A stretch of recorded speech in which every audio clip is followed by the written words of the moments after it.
So in this video, we'll be talking about sliding and dividing for factoring. It's a method used when you have a trinomial that has a number in front of the x that's not a 1. You'll notice that with the previous trinomials here that we have above, these trinomials all have an x squared or a y squared, but all of the x squares have basically a coefficient of 1 in front, right? So in this case here, it makes it a little bit easier to solve and factor when the coefficient is 1. So when the coefficient isn't 1, you have to be strategic on thinking about what to put in front of the x in order to make that number. And that might not always be so easy to do when you're doing the traditional way of factoring. So what some people will do is using this method, they will be able to factor a little bit easier. All right, so let me show you here. For sliding and dividing is when your coefficient in front is not a 1. So what you do is you take your coefficient, in order to make it a 1, you're going to slide it over to c. And what I mean by sliding is you're going to multiply it to c. So a and c are going to multiply.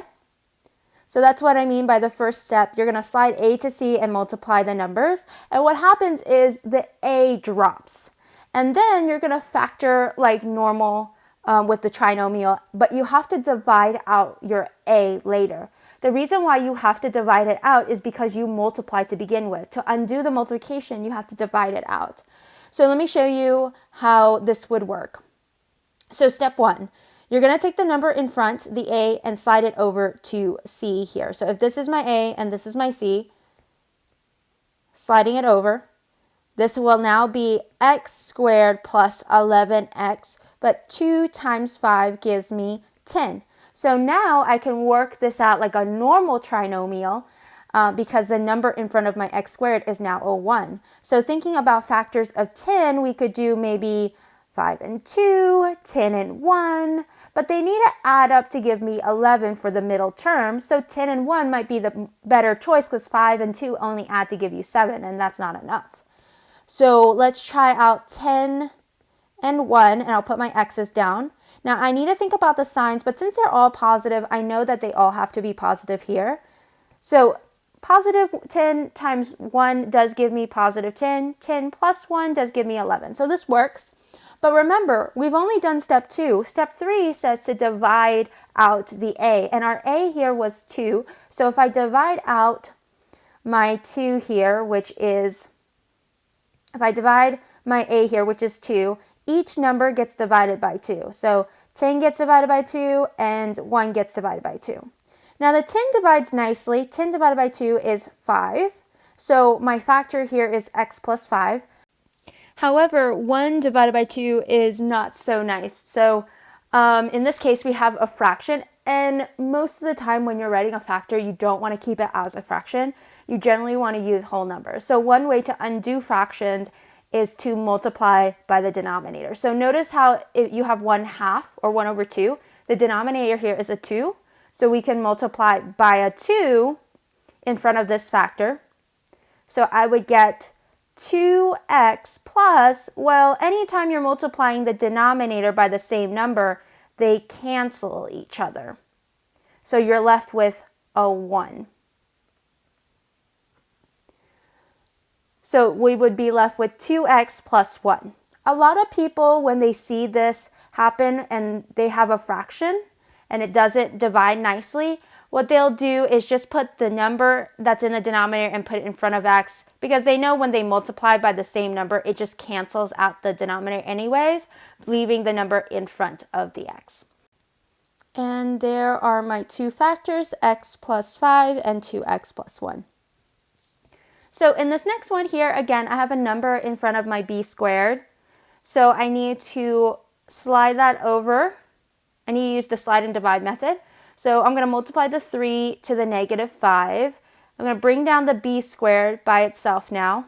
So now that I have a 1b squared, a negative 2b, and 3 times negative 5 is negative 15.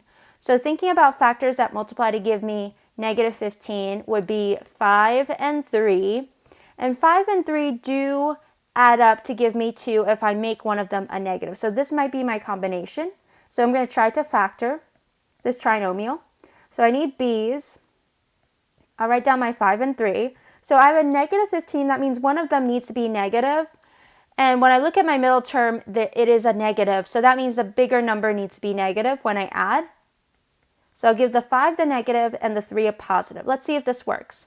So negative 5 times positive 3 gives me negative 15. But negative 5 plus positive 3 gives me a negative 2. So this does work. But I need to now divide out my a. So my a originally was a 3. So I need to divide by a 3.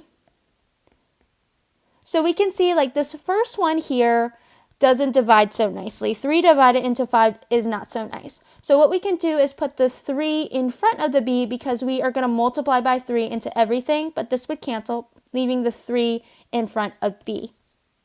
So I would have 3b minus 5.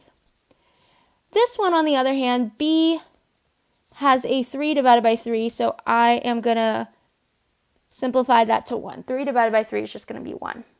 And so here are my factors.